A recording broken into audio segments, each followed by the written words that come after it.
আসসালামু আলাইকুম বন্ধুরা, তোমরা সবাই কেমন আছো? আশা করি সবাই ভালো আছো। তো আজ নিয়ে এলাম নিউ রেসিপি কাতলা মাছের কারি। তো তোমরা সবাই দেখতে থাকো আমি কীভাবে বানাই।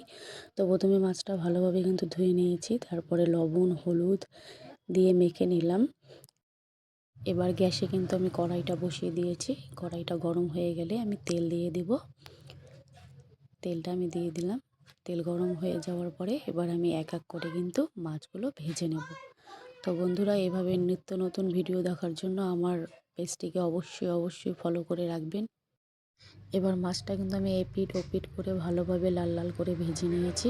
এবার আমি কিন্তু পেঁয়াজ আদা রসুন কাঁচা লঙ্কা নিয়ে নিয়েছি, এটাকে এবার পেস্ট করলাম আমি।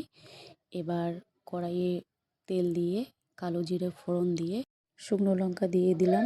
এরপর বেটে রাখা পেস্টটা আমি দিয়ে দিলাম।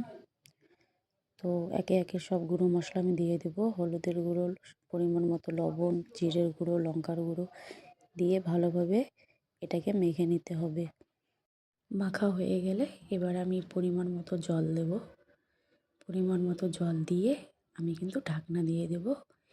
এবার কিন্তু উপর দিক দিয়ে তেল ছেড়ে দিয়েছে, তো আমার কিন্তু মশলা রেডি। তো এবার এটাকে ভালোভাবে নাড়াচাড়া করে আর একটু জল দিয়ে দিতে হবে।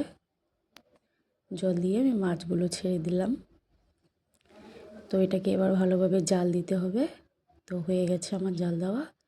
এবার উপর দিক দিয়ে স্বাদ হওয়ার জন্য সামান্য পরিমাণে চিনি ছিটিয়ে দিলাম স্বাদ হওয়ার জন্য।